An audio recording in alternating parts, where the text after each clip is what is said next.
Hari ini merupakan hari yang menyenangkan bagi saya karena saya akan membawakan sebuah topik yang pasti menarik untuk kita simak bersama, yaitu tentang intoleransi dan juga anti keberagaman. Kenapa topik ini saya angkat? Karena memang belakangan ini kita bisa melihat mulai kecenderungan matinya toleransi untuk menerima perbedaan dalam sifat yang keberagaman. Tiba-tiba saja belakangan ini telinga kita sepertinya akrab sekali dengan kata toleransi sebagai satu saudara dalam tanah air, bahkan antar sesama anak bangsa. Tapi ada satu hal yang harus diingat. Jika saya meminjam ada sebuah tulisan dari Gusmus yang mengatakan bahwa apabila perilaku kita sebagai umat Nabi Muhammad SAW belum mampu sepenuhnya menyontoh akhlak yang mulia, maka setidaknya kita harus menjaga jangan sampai perilaku kita berlawanan dengan teladan dan tuntunan Rasulullah. Saya setuju dan sepakat dengan apa yang dikatakan oleh beliau, karena sebagai manusia kalau kita belum mampu mencapai apa yang seharusnya mencapai ukuran yang terbaik, seyogianya kita harus dapat mengatur sikap kita dalam menyikapi sebuah perbedaan yang memang sudah merupakan sunatullah. Kita bisa belajar toleransi dalam berbagai macam hal. Tapi salah satunya hari ini saya akan mengajak bagaimana kita belajar toleransi berdasarkan dokumen perjanjian Rasulullah. Tentunya saya akan ditemani oleh seorang teman yang memang bisa menjelaskan banyak hal tentang dokumen perjanjian Rasulullah, adalah Habib Hamdan Hamadan. Gak mau dipanggil Habib katanya, tapi saya tetap harus manggil Habib. Ia seorang intelektual muda, lulusan Middlebury Institute of International Studies di bidang hukum internasional, California, Amerika Serikat. Aktif di lingkungan dakwah dan dialog antar umat beragama dan penulis buku. Bahkan pernah menjabat sebagai Direktur Eksekutif Organisasi Diaspora Indonesia. Penggagas pengajar Pancasila bagi diaspora yang ada di luar negeri. Dan sekarang dia sedang sibuk sebagai CEO aplikasi Kesan yang banyak sekali untuk memberikan dalil-dalil yang menyejukkan. Baik, untuk supaya tidak berpanjang lebar, saya harus manggil narasumber kita siang hari ini. Nah, Assalamualaikum. Waalaikumsalam, Habib Hamdan Hamadan. Aduh, Hamdan saja. Ini Habib yang nggak mau dipanggil Habib. Sebelum kita masuk ke topik pembicaraan, kenapa Anda tidak mau dipanggil Habib? Karena bukan Habib. Tapi semua orang memanggil Anda Habib, gitu. Itu gimana caranya? Jadi ya saya juga bingung juga terus terang, dan bagi saya sih sebetulnya itu panggilan kasih sayang saja gitu. Oh, jadi Habib itu sebetulnya panggilan gitu kan? Enggak, maksudnya secara artinya kekasih, tapi di saat ini adalah refer dari seseorang yang memang nasabnya tersambung kepada Rasulullah dan memiliki keilmuan. Oh, cocok. Anda cocok kalau begitu. Sekarang saya mau manggil Anda Mas Habib aja. Kalau kita punya Mas Menteri, saya punya Mas Habib, yaitu Anda ya. Oke, nggak boleh nolak. Itu adalah panggilan saya khusus buat Anda. Sehat-sehat semoga ya, Mas Habib. Alhamdulillah. Ya, jadi gini, saya ingin sekali mengundang Anda untuk bisa bicara dengan sahabat-sahabat IG kita semua bahwa masalah toleransi ini kan perlu sekali untuk selalu kita bahas bersama, dan saya ingin tertarik sekali untuk membahas toleransi karena toleransi ini adalah salah satu kata yang sering digunakan saat menyikapi sebuah perbedaan. Setuju ya? Tapi sebetulnya saya ingin tahu lebih dalam arti dan etimologi toleransi itu sendiri apa sih, supaya kita semua bisa lebih memahaminya. Silakan Mas Habib. Baik, terima kasih Mbak Soraya. Jadi kalau kita lihat dari sejarah ya, kata toleransi itu belum muncul sampai ke abad ke-16 ya. Jadi suatu kata yang relatif baru ya. Jadi secara etimologi bersumber dari bahasa Perancis kuno ya, tolerance ya sebagai kata benda. Kemudian dari bahasa Latin itu disebut tolerantia ya. Kurang lebih arti dasarnya itu menanggung, bersabar ataupun bertahan ya. Jadi memang toleransi itu perlu stamina, perlu kesabaran ya. Oleh sebab itu kalau kita lihat definisinya baik yang digunakan oleh Perserikatan Bangsa-Bangsa ataupun definisi toleransi adalah suatu kemampuan untuk merelakan orang lain memiliki opini, ideologi, agama, ataupun perbedaan lainnya, sekalipun itu berseberangan dengan kita. Jadi ini keywordnya di sini adalah merelakan gitu. Dan kadang-kadang rela itu sulit, ya kan? Nah, tapi Hmm. disitulah tantangannya. Makanya sering sekali kalau kita mencari sinonim dari tolerance itu ataupun definisi, selalu ada muncul definisi endurance ya. Endurance itu kayak semacam Hmm. stamina ya. Jadi memang Ya, ya. bertoleransi itu sesuatu hal yang tidak mudah ya. Bahkan Hmm. seorang penulis dan pendidik besar Helen Keller pernah mengatakan Hmm. bahwasanya toleransi itu is the highest result of education. Oke. Jadi bukan the highest result of schooling ya. Orang bisa saja pergi ke sekolah sampai levelnya profesor, doktor, tapi Ya, belum tentu juga dia mempunyai sifat toleran gitu. ya. Nah, di sini Ya, jadi sangat setuju. Jadi orang yang masuk sekolah belum tentu toleransinya itu terasa. Karena kembali tadi yang Anda katakan bahwa pengertian daripada toleransi atau tolerance gitu kan, tadi disebut sebagai daya tahan, kesabaran, kelapangan dada. Tapi saya coba untuk ambil di Kamus Besar Bahasa Indonesia, KBBI, mm, bahwa toleransi itu sebetulnya bersikap menghargai, membiarkan, membolehkan pendirian dalam bentuk pandangan maupun pendapat. Tapi saat ini kok sepertinya kata-kata itu sulit sekali diimplementasikan di masyarakat yang begitu majemuk. mm. Jadi memang awalnya kan bersikap toleran itu sulit ya. Makanya saya katakan di awal abad ke-15 itu belum ada lah konsep toleransi gitu ya. Karena memang kalau ada perbedaan misalnya ideologi atau agama itu biasanya diselesaikan dengan cara yang tidak kekeluargaan gitu kan. Nah, tapi kita pun Hmm. misalnya sebagai umat dalam yang kita yakini, sebetulnya tuh ada anjuran ataupun perintah ya untuk bersifat toleran gitu ya. Kalau dalam Islam itu tasamuh ya. Misalnya dalam suatu hadis riwayat Imam Ahmad yang bernilai hasan menurut Imam Hmm. Suyuti, bersifat lapang dadalah atau toleranlah. Niscaya engkau akan ditoleransikan. Jadi apa Hmm. namanya dan juga tentu apa namanya para ulama terdahulu juga menyadari bahwa perbedaan itu suatu hal yang pasti gitu ya. Bahkan apa namanya kalau kita melihat ya dalam sejarah Islam misalnya itu perbedaan pendapat itu adalah kepastian. Kita Hmm. lihat misalnya Nabi Musa itu berbeda pendapat dengan Nabi Khidir, ya Ya, ya, kan? ya, ya. Kemudian apa namanya para sahabat pun berbeda pendapat. Hmm. Bahkan yang lebih hebatnya lagi, para malaikat juga berbeda pendapat. Dalam Ya. sebuah hadis riwayat Imam Bukhari dan Muslim disebutkan bahwasanya pernah ada satu orang yang memang banyak melakukan kejahatan ya. Kemudian orang itu bertaubat, ya kan? Nah, dia bertemu dengan seorang alim.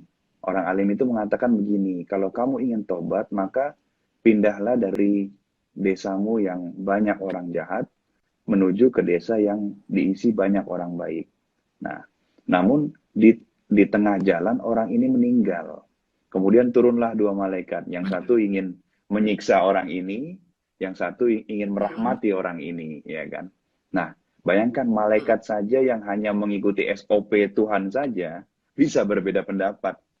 Apalagi manusia biasa, Oke. ya tentu pasti akan ada perbedaan pendapat. Oke, baik. Saya tertarik bahwa kalau kita belajar toleransi, saya lagi nyari-nyari soalnya tadi ada gambar yang saya mau masukin, kok saya nggak bisa-bisa. Sebentar, sebelum kita masuk ke gambar begitu, Anda kan punya dokumen perjanjian Rasulullah. Itu sangat sangat informatif yang perlu untuk kita sebagai umatnya belajar bagaimana toleransi yang sudah dilakukan oleh Rasulullah begitu ya. Tapi sebelum kita masuk ke dokumen perjanjian Rasulullah, saya ingin sekali untuk Anda menceritakan terkait dengan bagaimana sih kalau kita belajar toleransi berguru pada para imam dulu gitu ya, Oke, yang okay. beda pendapat Jadi, tadi Anda katakan, itu sebetulnya bagaimana sih toleransi untuk yang terjadi di para imam besar yang memang menjadi patokan umat Islam seluruh dunia ini? betul. Jadi tentu kita ada toleransi antar umat seagama, Hmm. kemudian ada toleransi antar umat beragama, ya kan? Jadi ada beberapa hal ya, dan juga toleransi sesama anak bangsa, ya. Hmm. Nah, mungkin kalau misalnya dalam seagama itu, alhamdulillah kita tidak perlu susah-susah mencarinya. Itu sudah banyak contoh toleransi yang ditunjukkan oleh para imam besar dan imam-imam yang betul-betul menjadi fondasi dari keilmuan Islam ya, seperti Imam Abu Hanifah, Imam Malik, Imam Syafi'i, Imam Ahmad. Nah, saya berikan contoh ya. Jadi dulu ada imam bernama Imam Malik, beliau berbeda pendapat dengan Imam Laits yang juga luar biasa keilmuannya. Kemudian Imam Malik itu menulis surat cinta lah istilahnya kepada Imam Laits yang tinggal di Mesir. Imam Malik menulis, Assalamualaikum saudaraku yang aku sayangi, Imam Laits, aku mendapati informasi bahwa engkau menghukumi sesuatu yang berbeda dengan contoh yang ditunjukkan oleh penduduk para Madinah yang mengikuti Rasulullah. Okay. Nah, kemudian Imam Malik menulis dalam surat tersebut inilah pendapatku dan aku mengirim surat ini karena aku mencintaimu. Imam Laits menulis surat kembali. Imam Laits tidak mengutuk ya. Imam Malik juga tidak mengutuk, tapi Imam Laits mengatakan terima kasih atas masukanmu. Ini adalah dalilku, ya kan? Karena sahabat itu juga berpindah-pindah dan kami ini mempelajari juga dari para sahabat. Dan di terakhir suratnya itu Imam Laits mengatakan, semoga engkau panjang umur dan semoga engkau memiliki semakin banyak murid karena engkau adalah aset bagi umat. Jadi betapa indahnya ya,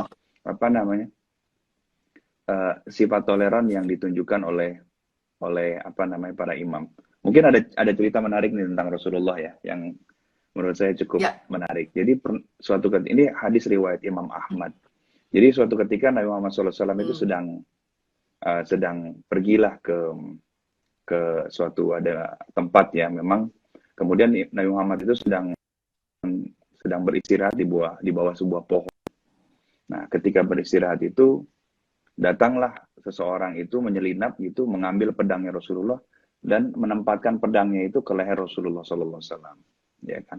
Dia mengatakan, wahai Muhammad, siapa yang akan melindungimu, gitu kan? Jadi orang ini mau niat membunuh Rasulullah ya. Nah, terus Nabi Muhammad mengatakan, Allah, maksudnya Allah lah yang akan melindungiku, gitu kan? Orang ini bergetar mendengar jawaban Nabi Muhammad sehingga dia menjatuhkan pedangnya. Kemudian pedangnya itu diambil oleh Rasulullah. Rasulullah berbalik bertanya, nah sekarang siapa yang akan melindungimu? Nah, orang ini langsung mengatakan, ya Muhammad, jadilah engkau penawan yang baik. Akhirnya Rasulullah mengatakan, nah ini dalam kondisi perang ya, bahkan ya, kondisi perang ya, bukan kondisi damai nih. Lalu Rasulullah mengatakan seperti ini, apakah engkau mau mengakui bahwa Allah itu adalah Tuhanmu dan Muhammad adalah nabimu? Orang itu mengatakan, saya tidak mau. Orang itu mengatakan saya tidak mau. Tapi Rasulullah marah, tidak menusuk, tidak memukul. Kemudian orang itu mengatakan begini, sungguh mulai hari ini aku tidak akan lagi memerangimu dan tidak akan ikut dengan orang yang memerangimu. Nabi Muhammad pun melepaskan dia. Jadi kalau misalnya contoh toleransi itu kurang apa lagi itu. Jadi orang ini udah berbeda pendapat, berbeda akidah, berbeda agama. Betul, tapi yang diajarkan oleh Rasulullah kadangkala membuat tidak semua orang bisa menangkap, menerima, mempelajari, bahkan mendiskusikan karena mungkin secara literasi juga tidak terkumpul dengan rapih. Bahkan dokumen itu pun tidak ada di Indonesia begitu ya. Tapi bicara mengenai contoh tadi Rasulullah gitu ya, ada beberapa juga toleransi yang mungkin Mas Habib bisa jelaskan kepada teman-teman kita semua bahwa toleransi itu sudah berjalan loh dari sejak dulu kala. Yang tadi misalnya para imam besar, katakanlah dengan Imam Malik dan juga Imam Abu Hanifah. Kemudian bisa juga kita mendapatkan satu pelajaran besar, sebuah dokumen terkait dengan toleransi Islam yang ada di Spanyol. Apa yang terjadi dengan di Spanyol itu di zaman yang mungkin modern gitu ya, walaupun tidak toleransi berjalan seperti sempurna, tapi ada pembelajaran-pembelajaran terkait dengan Islam maupun Nasrani. Ini bagaimana bisa dijelaskan? Jadi begini, menariknya ada sebuah periode ya, terutama di periode Islam di Andalusia atau di Spanyol, terutama di abad ke-10 ya dan 11 itu, khalifahnya ataupun sultannya di sana itu betul-betul menjunjung tinggi toleransi. Jadi toleransi itu bukan hanya sekedar orang-orang di sana bisa beribadah dengan aman, tetapi juga adanya upward mobility. Apa itu upward mobility? Maksudnya orang itu bisa berkarir, bisa naik pangkat, bisa menjadi orang penting, ya, ya kan? Nah ini terjadi misalnya di masa Sultan Abdurrahman ketiga dan putranya Al-Hakam II ya. Hmm. Mereka mempekerjakan Hasdai Ibnu Syakrut, Hmm. seorang beragama Yahudi sebagai pejabat tinggi. Mungkin levelnya dia itu seperti Menlu, Oh. bahkan ada yang mengatakan sebetulnya lebih tinggi lagi gitu ya. Nah, Hmm. makanya ini sempat sebetulnya ini cukup diabadikan oleh sejarah ya. Misalnya sejarawan Americo Castro juga mengatakan bahwa ini contoh toleransi dunia yang sangat baik ya di abad ke-10 dan 11 bahkan sampai 12 ya. Begitu juga dengan yang ditulis oleh sejarawan Maria Rosa Menokal dalam Ya. bukunya Ornament of the World ya. Hmm. Bagaimana Muslim, Yahudi dan Nasrani menciptakan kultur toleransi di abad pertengahan di Spanyol. Iya, betul. Ini menarik loh, karena di negara-negara yang sudah maju pun seperti Spanyol, mereka tuh kan terus untuk mencoba untuk mengangkat masalah toleransi itu di dalam kehidupannya. Bahkan juga Anda punya dokumen yang saya catat di sini, ada toleransi Islam di dinasti Utsmaniyah. Artinya pada zaman Sultan Bayezid II menyelamatkan umat Nasrani dan Yahudi yang dipersekusi di Spanyol, begitu ya. Ini ceritanya bagaimana nih Mas Habib? Jadi karena memang pada saat itu Spanyol itu kan terbelah ya, jadi ada yang dikuasai oleh pasukan ataupun kekhalifahan Islam pada saat itu, dan juga ada yang dikuasai oleh kaum Nasrani ya, seperti Queen Isabel dan Ferdinand dan Raja Ferdinand. Akhirnya mereka kan menikah ya. Nah, pada intinya begini, di tahun 1492 itu Kesultanan Granada itu akhirnya menandatangani kesepakatan kalah ya. Intinya umat Islam yang ada di Spanyol, termasuk juga umat umat Yahudi dan sebagian umat Nasrani yang mungkin berbeda dengan akidah yang diyakini oleh penguasa pada saat itu punya dua pilihan, masuk ke agama Katolik ya, atau mereka bisa dibunuh gitu kan. Nah, akhirnya itu Sultan Bayezid kedua dari Kekhalifahan Utsmaniyah itu mengirim perahu-perahu penyelamat ya. Jadi banyak sekali menyelamatkan Yahudi dan juga umat Islam tentunya. Nah, menariknya lagi, Sultan Bayezid itu menulis surat kepada para gubernurnya. Kalau ada di antara kalian yang tidak mau menyelamatkan mereka atau menerima mereka, saya akan hukum mati. Jadi diancam dengan hukuman mati. Iya, betul. Bahkan menariknya beberapa tahun kemudian umat Yahudi sendiri menulis surat ya kepada umat Yahudi lainnya yang mengatakan pada intinya pindahlah saja ke Turki ataupun ke daerah-daerah Islam yang lain, karena di sana engkau dilindungi. Tapi kalau engkau tetap kekeh di daerah kamu gitu kan, bukan tidak mungkin itu akan terjadi penindasan ataupun persekusi. Betul. Terima kasih buat informasinya. Banyak yang memberikan informasi, terima kasih untuk wawasannya. Jadi teman-teman kita ini banyak sekali untuk bisa mendapatkan referensi bagaimana sebetulnya perkembangan toleransi itu sudah ada di belahan dunia yang lainnya begitu loh. Tapi saya lagi mencoba nih Mas Habib untuk keluarin dokumennya. Kok nggak keluar ya di sini? Bisa dibantu nggak? Di situ ada yang saya ingin mengeluarkan dokumen sejarah toleransi Nabi yang ada yang ada empat kutipannya itu. Anda bisa mengeluarkan tidak? Wah, mungkin saya lagi belum coba. ahli nih. saya pakai data yang dikirimkan, tapi kok nggak keluar. Dari tadi saya kutak-atik tapi nggak bisa keluar. Supaya teman-teman juga bisa. Tapi kalau misalnya ini gagal saya keluarkan bentuk dokumen toleransi, nanti saya akan coba posting atau upload di Instagram feed. Jadi supaya nanti bisa saya ceritakan apa yang kita ceritakan secara verbal ini gitu kali ya. Setuju ya? Siap, Okay. setuju. Ya. Jadi sambil menunggu saya kutak-atik, sambil saya juga bertanya, sebetulnya dalam dokumen sejarah toleransi Nabi Muhammad itu sebetulnya ada salah satu yang dibuktikan. Ada dokumennya loh, ini nggak main-main, ini bukan apa kata Anda. Ini adalah berdasarkan dokumen sejarah perjanjian antara Nabi Muhammad SAW dengan para biarawan dari biara Saint Catherine di Gunung Sinai tahun 628 Masehi. Ini dikenal sebagai piagam hak istimewa. Ini menarik loh, Mas Habib. Artinya tidak semua saya sebagai orang Islam bisa memahami ini dan mengetahui ini dengan jelas. Bisa Anda ceritakan? Ya, jadi menariknya memang dokumen ini kan disimpan sebetulnya oleh salah satu sultan di Mesir ya, dan juga apa namanya ditulis ulang oleh seseorang bernama Muhammad Al-Qadi ya. Nah memang masih ada perbedaan pendapat ya antara keautentikan ya, karena kan dalam Islam itu kita menerima informasi itu rata-rata kan misalnya dengan apalagi yang menyangkut Rasulullah SAW itu mempunyai filtrasi yang sangat ketat ya. Kita ada hadis sahih, ada hasan, doib ya. Jadi memang apa namanya ini kan yang bersifat tulisan ya, berbeda dengan hadis yang awalnya itu bersifat oral, barulah sekitar 200 tahun setelah Rasulullah baru mulai ditulis ya. Jadi menariknya ini dokumen ini juga apa namanya beberapa kali ditulis ulang dan juga apa namanya saat ini semakin diterima ya, bahkan kemarin Presiden Pakistan juga mengutip dokumen ini gitu ya. Karena memang dirasa juga keakuratannya juga tinggi gitu. Kemudian juga apa namanya Prof. Quraish Shihab juga sempat beberapa kali mention mengenai dokumen.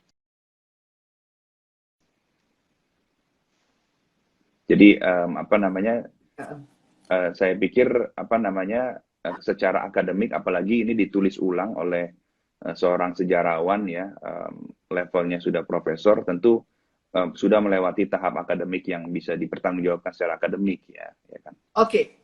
Saya belum bisa mengeluarkan gambar. Tadi saya coba-coba kok gagal terus ya. Tapi nggak apa-apa, kita lanjutkan saja. Ada 4 kutipan, teman-teman, yang memang sudah ada gambarnya bahwa dokumen ini bisa dipertanggungjawabkan. Kalau kutipan yang pertama saya coba bacakan, ada perjanjian terhadap Nasrani, Arab maupun non-Arab sebagai perjanjian perlindungan. Ini perjanjian antara Nasrani, Arab dan non-Arab. Ini berlaku untuk semua umat manusia loh artinya. Ini bisa dijelaskan. Kutipan yang pertama itu sebetulnya menjelaskan lebih detail apa? Jadi memang awalnya itu Rasulullah setelah hijrah itu, ini kan dokumen ditulis 3 tahun setelah hijrah ya. Jadi 2 atau 3 tahun setelah Rasulullah pindah dari Mekah ke Madinah ya. Kemudian memang kita tahu bahwa Rasulullah itu mengirim beberapa dokumen yang kita tahu misalnya dokumen surat Rasulullah kepada Raja Heraklius ya, Raja Bizantium kan. Terus kemudian kita juga tahu bahwa Rasulullah mengirim dokumen juga kepada Kekaisaran Kisra atau Persia kan. Nah, cuman bedanya ini adalah semacam dokumen perjanjian dan perlindungan yang Rasulullah berikan kepada biarawan yang lokasinya pun jauh sekali dari Rasulullah. Dan Rasulullah mengatakan bahwa ini adalah sebuah apa namanya perjanjian terhadap mereka yang beragama Nasrani, baik yang jauh maupun dekat, baik yang Arab maupun non-Arab ya. Dan intinya itu adalah Rasulullah melindungi misalnya gereja mereka.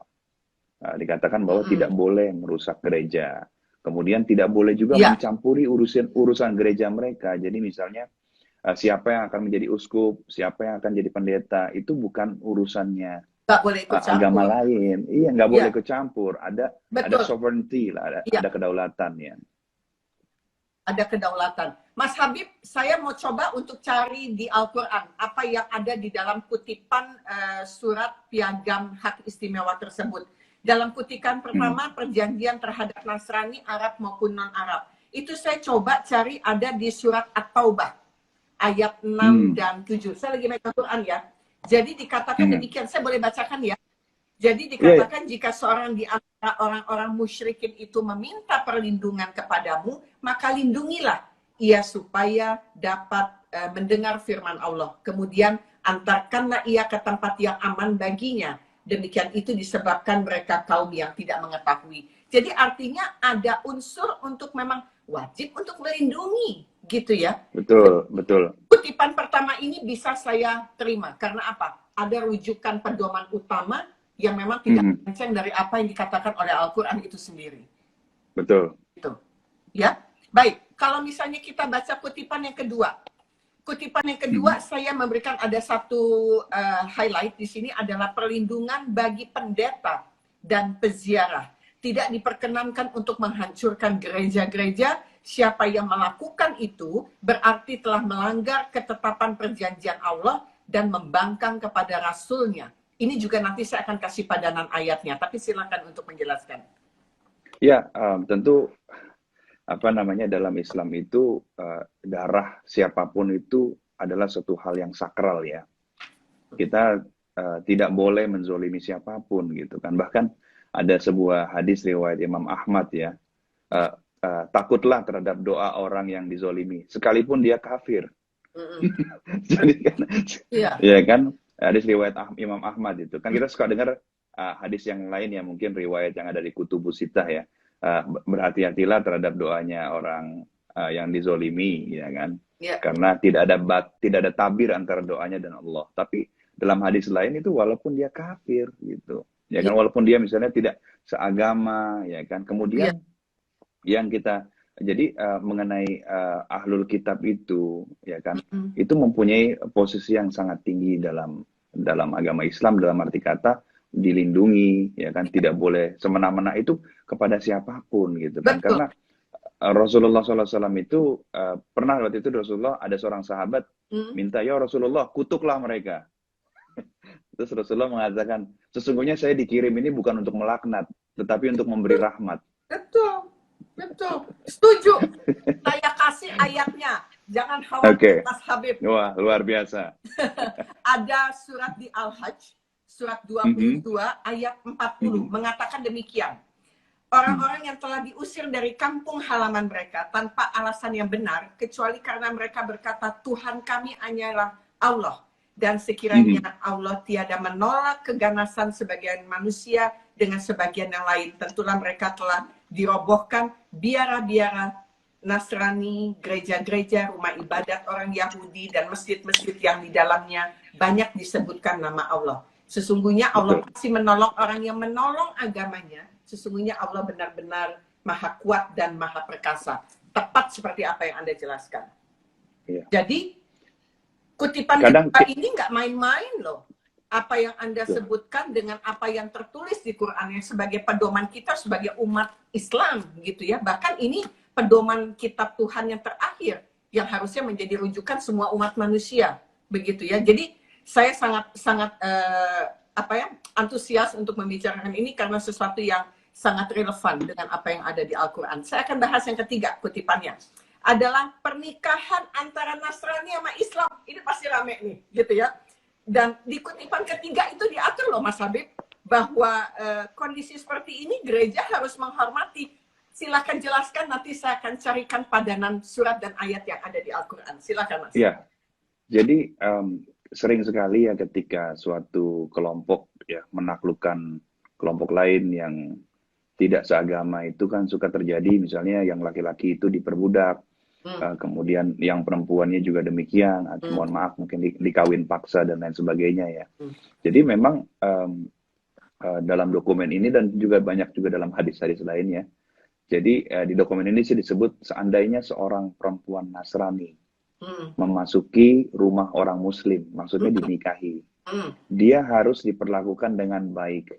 Dan pernikahan itu tidak boleh terjadi sampai perempuan itu menyetujuinya. Jadi ada freedom of consent ya, ya kan? Jadi ada kesepakatan, kesetujuan perempuannya itu juga oke, saya mau dinikahi sama si A gitu. Nah, ada lanjutannya, perempuan itu juga tidak boleh dilarang pergi ke gerejanya untuk beribadah.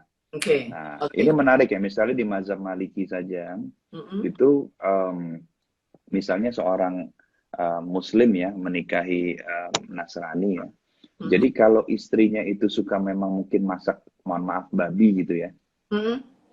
suami Bahkan itu nggak boleh ngelarang. itu. Terus Mas? Iya, jadi apa namanya, kalau istrinya itu misalnya suka makan babi gitu, Oh, jadi suaminya bakmi. juga nggak, Saya dengarnya bakmi. iya, jadi suaminya tidak boleh melarang, itu dari mazhab Maliki ya. Oke, oke. Ya, dan itu ada saya cari padanan di Qur'annya, adalah surat 5 ayat 5 Al-Maidah. Saya bacakan ya. Jadi pada hari ini dihalalkan bagimu yang baik-baik. Makanan sembelihan orang-orang yang diberi Alkitab itu halal bagimu, dan makanan kamu halal pula bagi mereka. Dan dihalalkan mengawini wanita-wanita yang menjaga kehormatan di antara wanita-wanita yang beriman, dan wanita-wanita yang menjaga kehormatan di antara orang yang diberikan Alkitab sebelum kamu. Alkitab sebelum kamu. Jadi artinya sebelum Al-Quran itu muncul gitu ya. Dan tidaklah kamu dapat membayar mas kawin mereka dengan maksud menikah, tidak pula dengan maksud berzina, dan tidak pula menjadikannya gundik-gundik.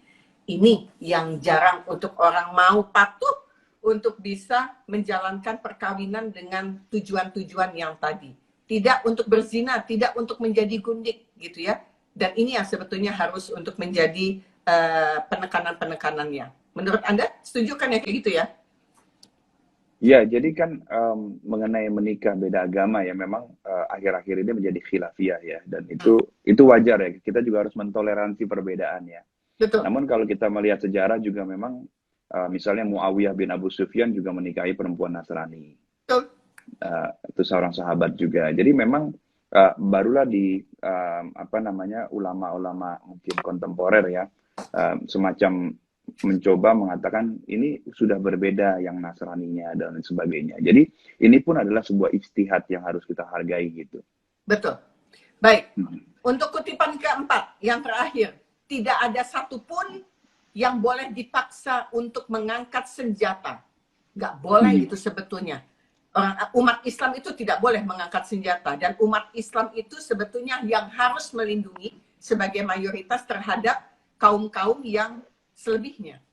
Ini bagaimana untuk menjelaskan bahwa sebetulnya Islam itu tidak mengenalkan istilahnya agresi. Agresi itu melakukan satu gerakan duluan. Kalau untuk mempertahankan itu masuk akal, masuk logika. Tapi kalau dia melakukan agresi, saya mengatakan, oh ini di luar nalar sehat sebetulnya. Betul. Jadi kan dalam Al-Quran disebutkan diperbolehkan kamu sekarang berperang kan. Setelah kamu diperangi dan diusir dari kampung halamanmu gitu kan. Jadi memang dalam Islam itu ada namanya konsep just war ya. Jadi perang yang memang ada alasan kuat untuk dilakukan, seperti membela diri kan. Misalnya apa namanya, tiba-tiba negara Indonesia diserang ya kan. Seperti yang pernah terjadi kan dengan misalnya waktu itu Belanda bersama dengan Inggris mencoba menduduki kembali. Maka dari itu para ulama mendeklarasikan resolusi jihad untuk melindungi tanah air gitu kan. Tapi kita tidak bukan berarti menjadi agresor gitu kan. Iya, iya. Betul. Jadi kalau mau cari padanan lagi nih, padanannya ada di surat harus ada padanannya. Mantap, mantap. Al-Quran gitu ya. Karena mantap. salah gunakan. Jadi surat Al-An'am, surat 6, itu terkait dengan ayat 57. Jadi dalam hal ini pun Nabi tidak punya hak sama sekali untuk menentukan, karena itu harus kembali kepada dirinya. Bunyinya demikian. Dikatakan, sesungguhnya aku berada di atas hujah yang nyata. Maksudnya Quran dari Tuhanku. Sedang kamu mendustakannya. Bukankah wewenangku untuk menurunkan azab yang kamu tuntut untuk disegerakan kedatangannya? Menetapkan hukum itu hanyalah hak Allah. Dia menerangkan yang sebenarnya dan dia memberi keputusan yang paling baik. Artinya begini, dari 4 kutipan yang tadi sudah Mas Habib jelaskan, bahwa fitrah agama itu sebetulnya ada pada diri setiap manusia. Dia itu sepertinya tidak hancur gitu ya Mas ya. Jadi bisa dikatakan kalau fitrah agama itu ada di dalam diri manusia, artinya humanisme ini merupakan sebuah agama tanpa kitab. Agama yang abadi menurut saya. Agama yang mengatur fitrah manusia. Sebuah aturan yang kalau dibicarakan di surat 6 ayat 57 yang harus seirama dengan bahasa Tuhan. Selama ini yang kita rasakan, kita dengarkan, yang kita lihat bahwa sepertinya aturan ini tidak seirama dengan bahasa Tuhan. Saya sepertinya sebagai orang Islam terganggu dengan banyak sekali perilaku-perilaku yang tidak terpuji, sehingga itu bisa mencelakakan agama kita sendiri, gitu, akan menghancurkan. Anda berpandangan seperti apa?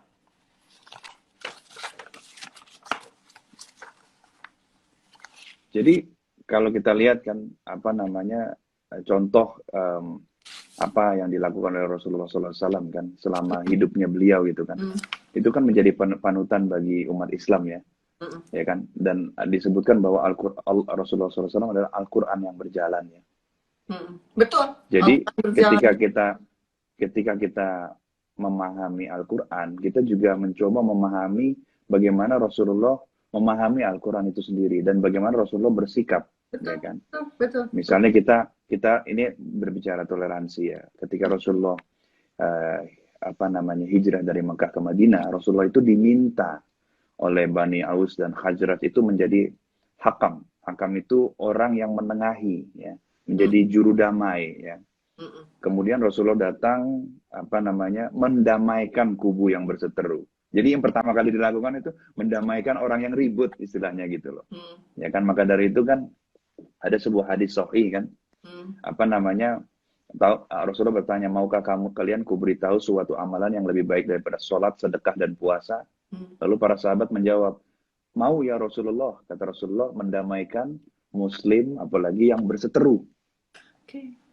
Jadi itu ya, mendamaikan dua pihak yang berseteru.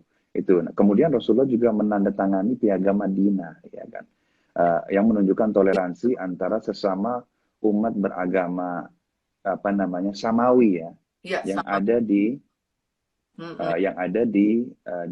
Madinah ya kan. Sebetulnya walaupun Yahudi yang di sana sebetulnya Yahudi Arab, Mbak, bukan orang Yahudi. Itu.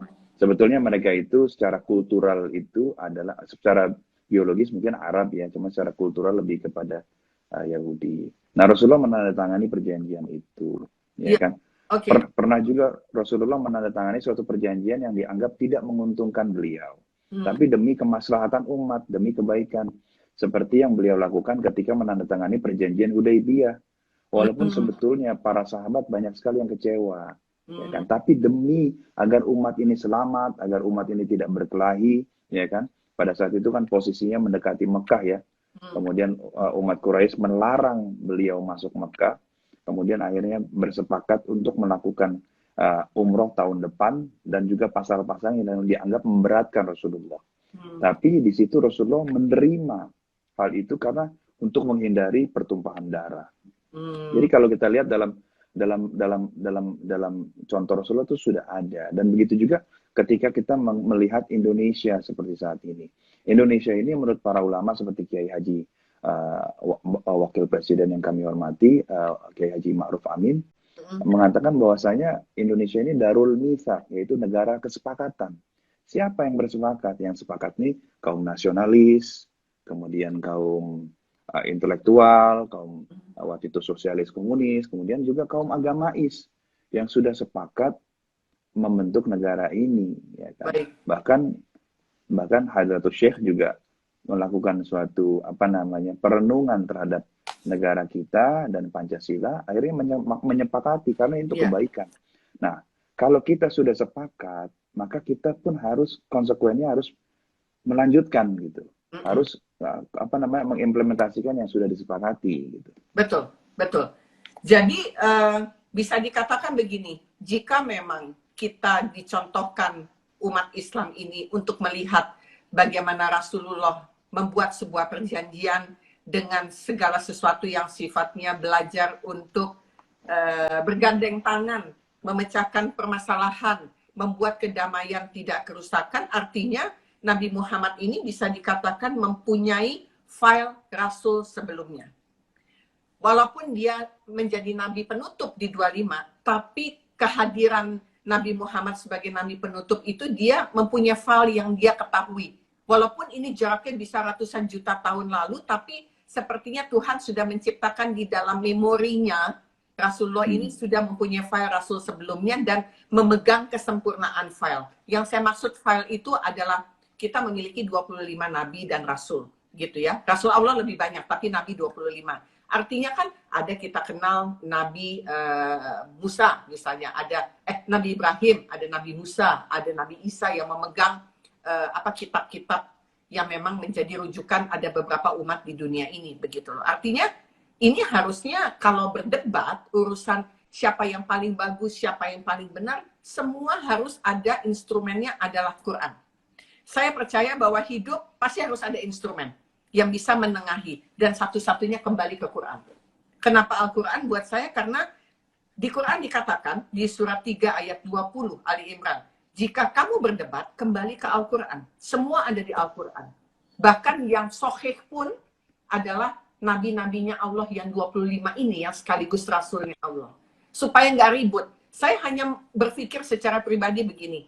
Begitu banyaknya umat manusia, umat Islam di dunia ini, ribut mana dengan mazhab, dengan golongan, dengan segala macam kelompok-kelompoknya.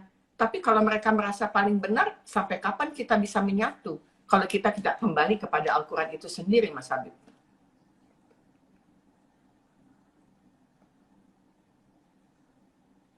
Halo? Iya. Ya, bisa dengar?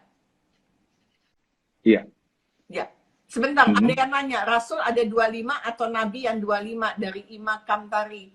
Kalau Nabi pasti 25, kalau 26 ngaco, gitu ya. Tapi kalau Rasulnya Allah itu sepanjang zaman.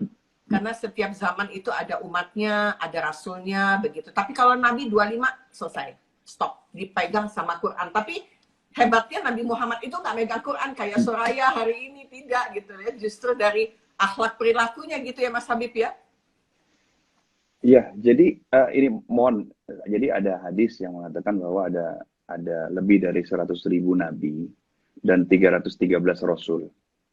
Namun yang disebut dalam Al-Quran hanya 25. Ya betul, ya itu betul. Betul. Jadi itu yang disebut yang mungkin yang rasul primer ya.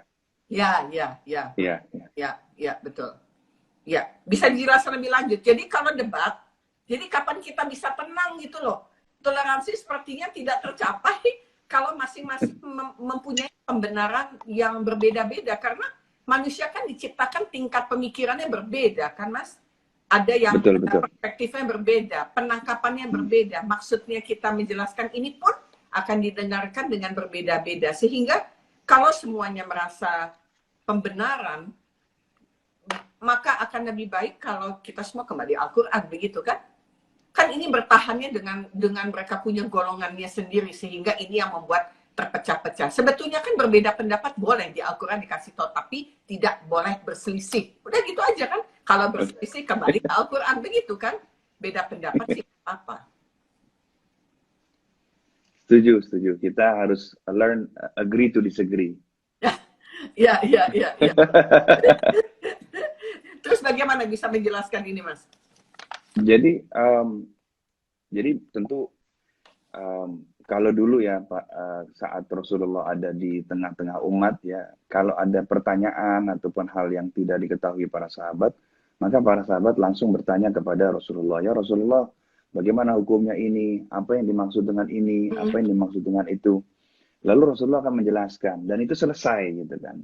Nah, kemudian setelah Rasulullah wafat, maka para sahabat itu ketika menyikapi sesuatu bisa saja ada perbedaan. Saya berikan contoh ya.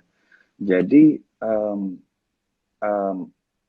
Ibnu Abbas itu adalah seorang sahabat dan sepupunya Rasulullah ya. Beliau dijuluki terjemahul Quran, yaitu orang yang saking pinternya itu pantas untuk menerjemahkan Quran. Beliau itu berbeda pendapat dengan Aisyah radhiyallahu anha, istri dari Rasulullah sallallahu alaihi wasallam. Perbedaan pendapatnya misalnya dalam memaknai apakah Rasulullah itu pada saat peristiwa Mi'raj itu melihat Allah atau tidak. Oke. Nah, jadi Ibnu Abbas berpendapat bahwa Rasulullah itu melihat Allah. Sedangkan Aisyah, nah itu beliau Ibnu Abbas itu berdasarkan teks Al-Quran, berdasarkan huruf, berdasarkan arti kalimat.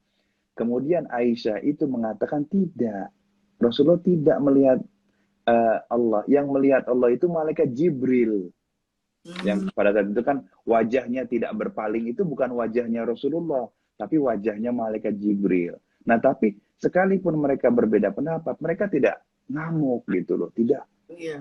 Karena sebetulnya ini makanya dalam Islam itu apabila seseorang sudah mencapai levelnya ulama ya, dan mereka ulama tinggi, mereka berhak berijtihad ya. Salah pun ijtihad mereka berpahala. Hmm, Iya oke. kan? Jadi kalau kalau benar mendapatkan dua pahala, kalau salah mendapat satu pahala gitu. Oh, Jadi itu kita harus melihat, oh ini posisinya Ibnu Abbas, ini hmm, posisinya Aisyah. hmm. Kemudian para sahabat yang lain juga ada yang berbeda pendapat juga, cukup cukup kencang juga, tapi mereka saling mendoakan masing-masing lah. Oke. Tapi kalau mau bicara ulama, standarisasi ulama ini bagaimana? Kalau di agama Islam kan kita tidak punya standarisasi, kita tidak punya ukuran gitu ya Mas Habib. Oke, Bagaimana supaya standarisasi itu bisa sama sehingga apa yang diucapkan juga di masyarakat tidak membuat gelisah masyarakat yang ada. Karena tanggung jawabnya oke, besar. Jika memang secara betul, ijtihad mereka mengatakan salah pun mereka mendapat pahala satu, kalau mereka benar mendapatkan pahala dua menurut Anda tadi. Artinya apa yang keluar dari mulut mereka, apa yang keluar dari bahasa mereka harusnya juga punya standarisasi agar tidak membuat resah masyarakat. baik. Kalau berbicara standar, sebetulnya banyak standar yang bisa dipakai ya, karena kan sumber hukum Islam itu kan Al-Quran dan hadis ya. Oke. Okay? Ya, kemudian ijma. Jadi dulu ada yang pernah bertanya sama Imam Ahmad, wahai Imam Ahmad, kalau ada orang hafal 100.000 hadis, apakah dia itu sudah masuk ke level faqih, ya, memahami fikih dan lain sebagainya? Imam Ahmad itu mengatakan belum. Bagaimana 200.000 hadis? Belum. Bagaimana 300.000 hadis? Belum. Jadi kalau Al-Quran sendiri itu kan 6.626 ayat ya, Oke. Mbak Soraya ya. Ya Ya, kan, terus kita belum lagi mencoba memahami sunnah kan. Aku ya. titip, Rasulullah mengatakan aku titipkan dua perkara ya, Hmm, apabila engkau berpegang kepadanya engkau tidak akan pernah sesat ya kan, yaitu Al-Quran dan sunnah. ya. Nah, kalau kita pelajari aja nih di pesantren ya, kita belajar 6 kitab hadis Hmm. yang disebut kutubus sita. Kutubus sita itu hanya sekitar 35.000 hadis. Tapi Imam Ahmad mengatakan 300.000 hadis pun belum cukup. Hmm. Jadi standarnya Imam Ahmad begitu tinggi gitu kan. Dan Hmm. saya pikir mungkin hari ini nggak ada yang bisa kali.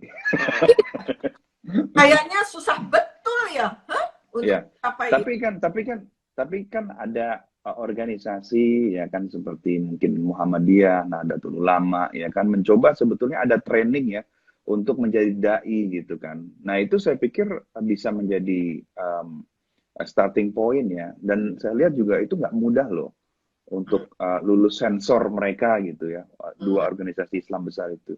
Jadi apa namanya, kalaupun itu yang dilakukan itu juga akan bermanfaat ya, karena itu sudah melakukan filtrasi seperti yang Bu Soraya katakan ya kan, bagaimana apakah orang itu mempunyai pengetahuan Al-Quran yang kuat, memahami tafsirnya, kemudian takwilnya, kemudian memahami juga hadis, ijma ulama ya kan. Jadi sebetulnya itu ya, tidaklah mudah menjadi ulama ya. Iya. Itu posisi yang ditempatkan sebagai warasatul anbiya ya, pewarisnya nabi. Jadi itu levelnya itu waduh. Hmm. Baik. Kita balik lagi ke topiknya adalah terkait dengan intoleransi dan juga anti beragam. Kita masuk ke Indonesia, Mas. Sebelum kita mengakhiri pembicaraan ini, karena menyangkut dengan keindonesiaan, Anda pernah mengatakan Indonesia itu merupakan sebuah negeri ajaib. Mhm. Ajaib apa sebetulnya Indonesia itu menurut perhitungan? Jadi mungkin kita akan mengutip eksternal ya, peneliti luar negeri ya yang melihat Indonesia ya. Jadi kalau kita lihat misalnya ada dua buku ya yang diterbitkan kalau tidak salah beberapa tahun ini ya. Nah, misalnya yang pertama itu bukunya Elizabeth Pisani ya. Beliau menulis buku itu Indonesia itu sebagai apa namanya improbable nation, suatu bangsa yang sebetulnya probabilitas terbentuknya itu sangat sedikit, ya kan? Nah, kita tahu kan bahwa Indonesia ini 17.000 pulau, kemudian ada 1.100 bahasa, ini saya mengutip dari Kemendikbud ya. Bayangkan 1.100 bahasa, di Timur Tengah aja satu bahasa aja ributnya nggak selesai-selesai. Ya. Heeh. Kemudian ada Betul. 700 suku, ya kan, ada 6 agama resmi, ya kan. Mm-mm. Maka dari itu seperti peneliti seperti Colin Brown juga mengatakan hal yang sama. Indonesia katanya dalam bukunya itu the unlikely nation, yaitu suatu negara yang sebetulnya unlikely nih, kayaknya harusnya nggak terbentuk nih gitu kan ya. Oh. Tapi disinilah jeniusnya dari para founding fathers ya, Mm-mm. Mm. fathers and mothers tentunya, Mm. Ya. founding fathers and mothers Indonesia, apa namanya, yang merumuskan Pancasila itu, ya kan, dan menitik beratkan pada sila ketiga misalnya persatuan Indonesia. Nah, salah satu menariknya founding fathers kita itu menggunakan ikon pohon beringin ya, Mm. atau bahasa Inggrisnya banyan tree ya. Kenapa sih pohon beringin? Nah, itu alasannya simple, karena pohon beringin itu tuh cukup besar untuk menaungi semua. Betul. Sangat. Betul, Ya, ya, besar, ya, ya. ya kan, dan akarnya itu ke bawah, ya Kuat. kan, ragam. Justru apa namanya, Bung Karno itu pernah mengatakan bahwa Indonesia itu punya banyak kaki ya, banyak akar, tapi tubuhnya satu gitu ya. Betul, Jadi betul. di situ saya pikir orang luar negeri aja melihat Indonesia itu sudah alhamdulillah sekali bisa terbentuk ya, dan alhamdulillah kita masih utuh sebagai negara ya. Satu ya, kita tidak pernah terjadi civil war ya, auzubillahi min zalik ya, perang saudara dan lain sebagainya gitu. Mm. Bahkan dulu apa namanya Presiden Obama pernah mengatakan bahwa Islam memiliki toleransi yang membanggakan. Mm-mm. Kami melihatnya dalam sejarah Andalusia, tadi kita ngobrol sebentar, Mm. dan Cordoba selama Inkuisisi. Mm. Saya melihatnya juga, kata Obama, secara langsung saat saya masih kecil di Indonesia. Mm. Betul. Jadi, Masya Allah, negeri kita ini betul-betul negeri apa namanya Zamrud di Kalaustiwa, Insya Allah diberkahi gitu. Ini kita harus bagaimanapun juga kita satu bangsa ini satu perahu bersama lah gitu. Betul. Ya. Ada yang menitip salam hello from Germany, ada dari Mamita, tadi ada dari LA bergabung, jangan-jangan teman Anda semua nih ya Mas. Jadi kembali lagi senang ya kita bisa ngobrol begini, artinya paling tidak wawasan kita bertambah, lebih luas lagi, terbuka cara berpikir terkait dengan toleransi. Menyikapi kondisi yang sedikit panas atau cukup panas di belakangan ini, sebetulnya apa sikap yang terbaik yang harus kita lakukan.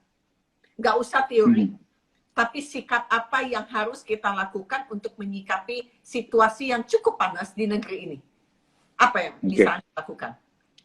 Mungkin kayak tips toleransi ya. Nomor satu, ya kan, perbedaan itu adalah keniscayaan. Perbedaan, Tidak bisa tidak. keniscayaan, pasti. Keniscayaan, ya kan.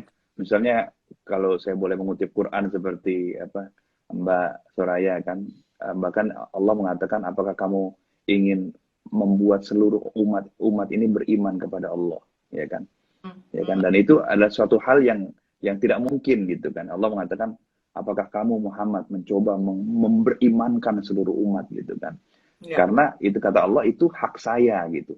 Kalaupun saya mau, saya bisa membuat seluruh umat ini beriman gitu kan, sama gitu. Tapi itu bukan yang diinginkan gitu kan ya. Ada itu perbedaan, itu keniscayaan ya. Dalam Quran disebut fazakir innama anta mudzakir lasta alaihim bimusaitir. Nabi Muhammad disuruh untuk menyeru, ingatkan mereka. Tapi kamu tidak bisa memaksa mereka. Itu satu. Jadi yang pertama adalah perbedaan itu keniscayaan. Itu harus sudah diakui. Suami istri saja tidur seranjang aja bisa mimpi berbeda. Oh, iya benar. Iya kan, mimpi kita bisa berbeda-beda. Kedua adalah jangan cepat terpancing. Jangan cepat terpancing. Jadi ada seorang datang kepada Rasulullah, menarik nih. Ya Rasulullah, apa namanya, ajari saya sesuatu tapi jangan panjang-panjang. Karena saya akan lupa. Terus kata Rasulullah, la taghdab. Artinya apa? Jangan cepat emosi. Oke, betul. Ya. Ketiga, yang saya bilang tadi, learn to agree to disagree, ya Mm, kan? mm. Agree to disagree. Ya sudah, kalau Sepakat memang sudah untuk tidak berbeda, sepakat begitu. Mm-mm, sepakat untuk tidak sepakat gitu, mm-mm, ya kan? mm-mm. Apa namanya? Dan juga yang keempat gitu ya, everybody is fallible. Oke. Semua Kemudian, orang itu bisa salah. Tidak i- ada orang itu selain Nabi Muhammad SAW yang, halo? ya, Ya, tidak ada orang selain Nabi Muhammad SAW itu yang maksum ya. Ini ada kesepakatan ijma ulama ya. Pernah suatu saat Imam Malik mengatakan bahwasanya apa yang saya katakan bisa salah, bisa benar, ya kan. Dan setiap orang itu opininya bisa diterima atau ditolak, kecuali kata Imam Malik. Imam Malik kan mengajarkan di Masjid Nabawi kan. ya.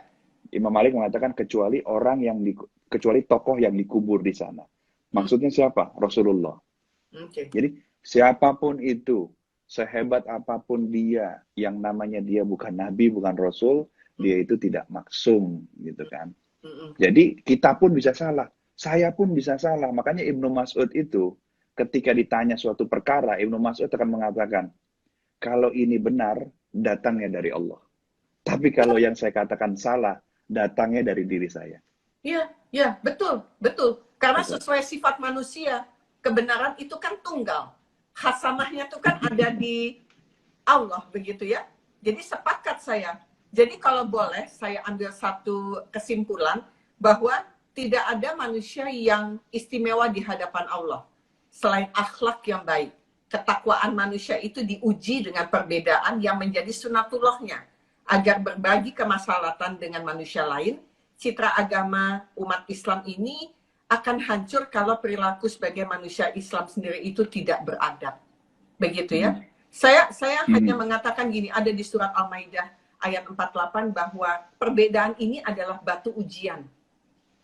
Begitu. Jadi manusia yang mau menggunakan akal pikirannya, manusia yang mau berpikir, manusia yang tidak gampang emosi seperti tadi 4 poin yang Anda katakan, saya yakin bahwa dia bisa memilah mana yang benar, mana yang memang emosi atau egonya sendiri.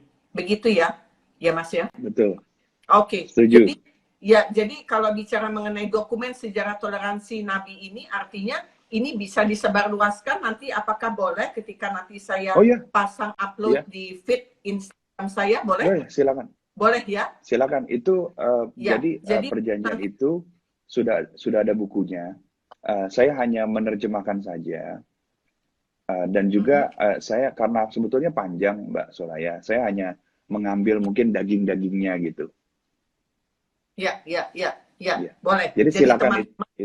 Ya, jadi teman-teman yang tadi kami berdua sudah diskusikan terkait dengan dokumen perjanjian Rasulullah itu nanti mungkin besok saya akan coba upload di feed IG saya supaya bisa nyambung dengan omongan yang hari ini dan ada gambarannya seperti apa. Saya berterima kasih untuk obrolan kita hari ini, artinya saya juga mendapatkan pencerahan lagi terkait dengan bagaimana sih kita belajar toleransi dengan dokumen perjanjian Rasulullah yang memang Anda sudah berikan kepada saya. Terima kasih banyak, Habib Hamdan. Terima kasih. Saya tetap memanggil Anda Habib, nggak mau. Jangan. Mas aja. Mas Habib. Jangan, bukan Habib, bukan Habib. Nah, pokoknya saya memanggil Mas Habib, terserah aja. Habibnya pakai K aja, pakai K. Kenapa? Habib jadinya kayak Habib Nurmagomedov aja. Habib, jangan Habib. Terima kasih banyak Mas Habib. Kita jumpa lagi nanti dengan topik yang menarik ya. Ya. Terima kasih. Assalamualaikum warahmatullahi wabarakatuh. Waalaikumsalam warahmatullahi wabarakatuh.